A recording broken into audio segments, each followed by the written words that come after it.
and Al Arias. And we have our first guest of the day. I'm excited about this one. So, Miss Nancy Batterman from Employment and Community Options. Welcome, Nancy.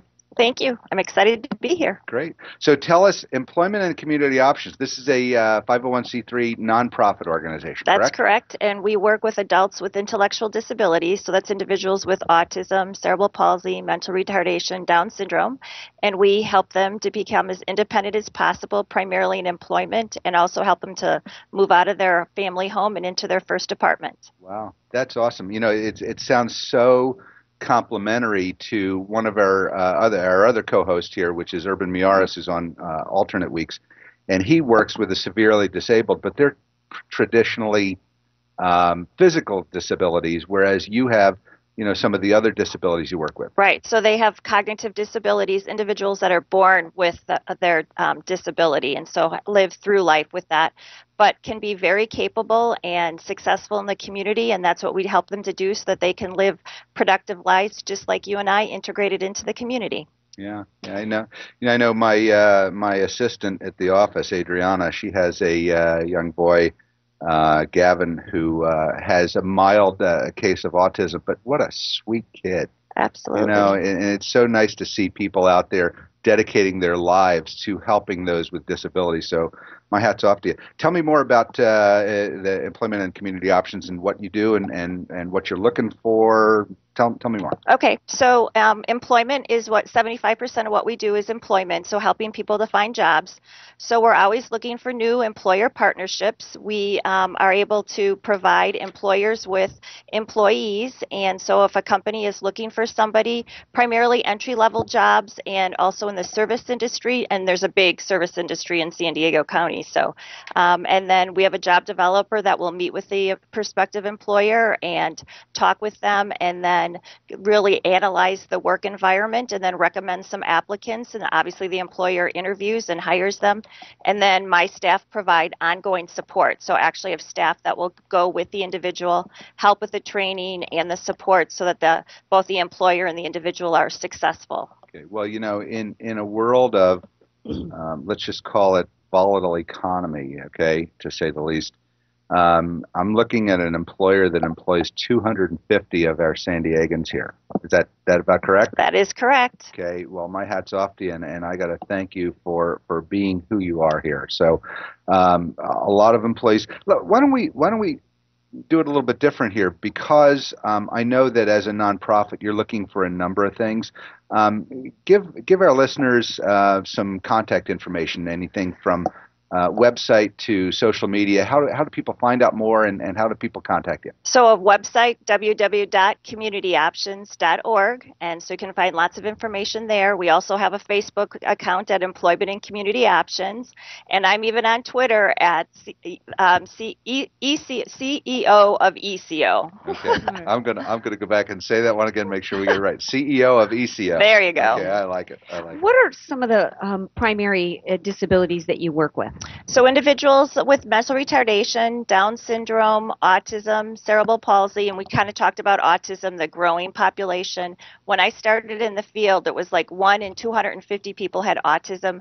Now it's down to 1 of 60, 65 individuals. So so we're seeing more and more folks with autism as they leave the public school system and come to Employment and Community Options. And there's a spectrum, is there not, of autism in terms of functionality? A range of their level of disability. We work primarily with the people with the most significant disabilities. Mm-hmm. Some of the really significant disabilities, you know, I see, you know, as I mentioned with Adriana and Gavin. Gavin's in a regular school. He got moved out of the special education classes into the regular classes.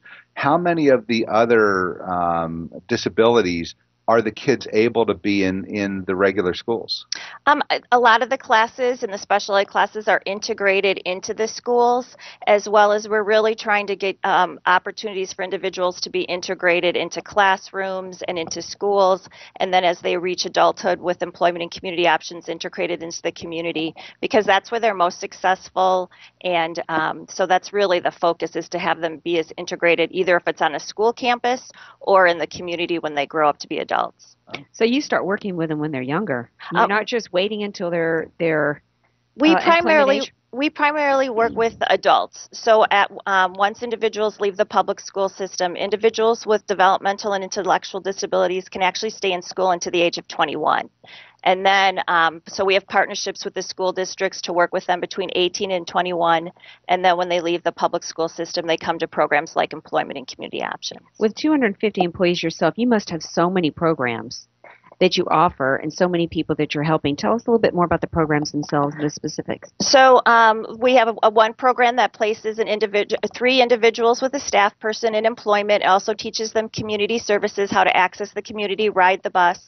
One of the most exciting programs that we're doing with that is the microenterprise. So helping individuals to ride or helping the individuals to start their own businesses. That's really exciting.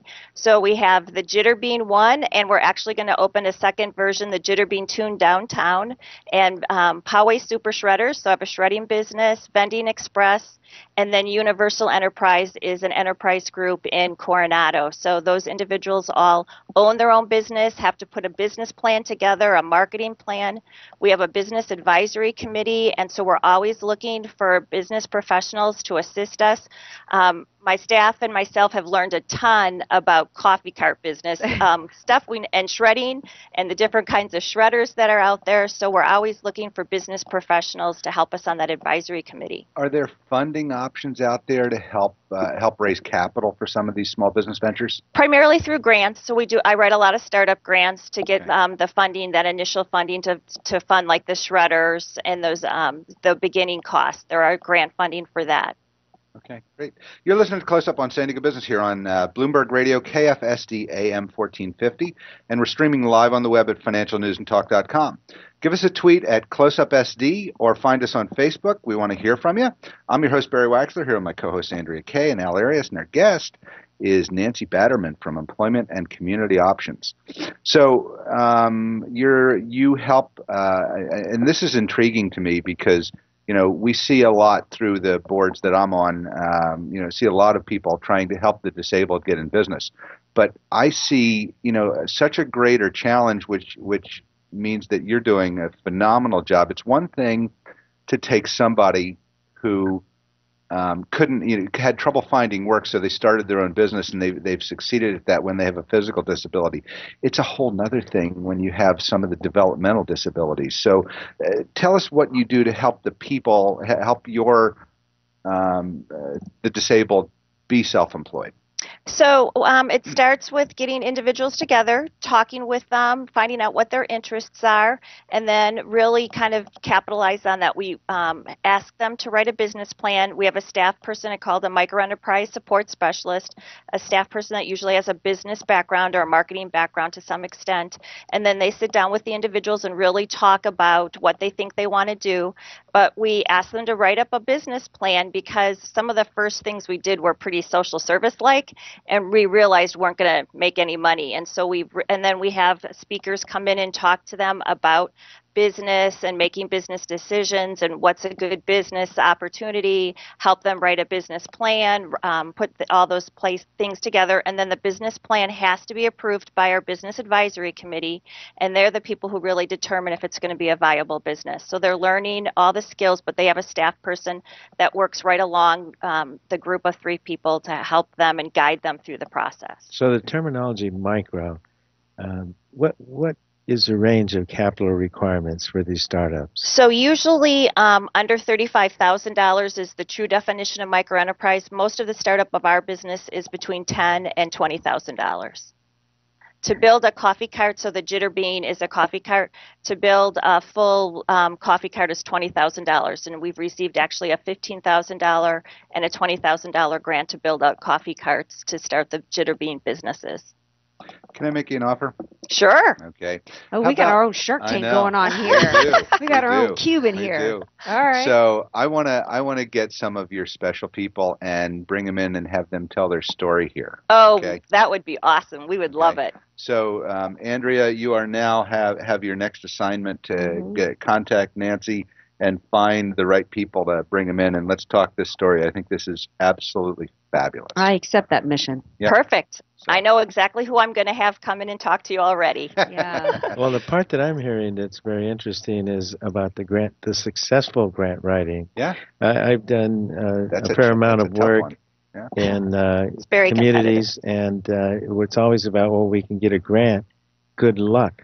Yeah. Mm. So there's people that are paid grant writers, and my experience has been that the success rate is very spotty. So whatever you're doing and the magnitude of what you're doing, I mean, there's some secrets in there.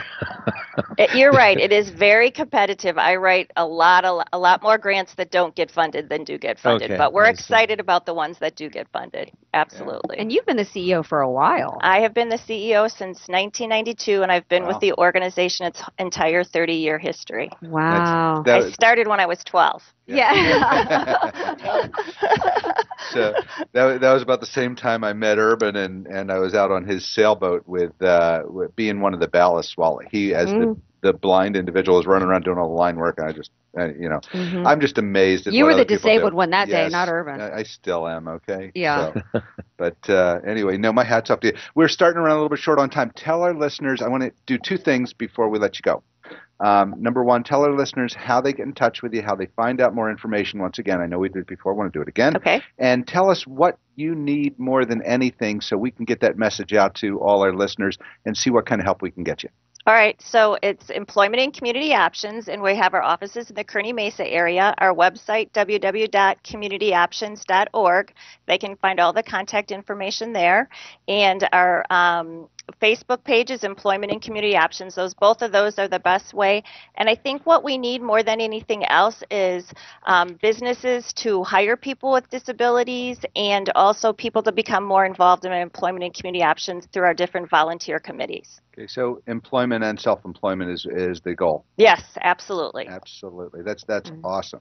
So how rewarding for what you do. It is. I love it's great to see people when they start out, and then watch over time how successful they become. It's great to watch. Very rewarding. And You for know, the families, they must be just so thrilled that their family member has gone on to be productive and happy and successful. Really builds self-esteem in individuals, and it's sometimes it's fascinating to watch the difference in personalities.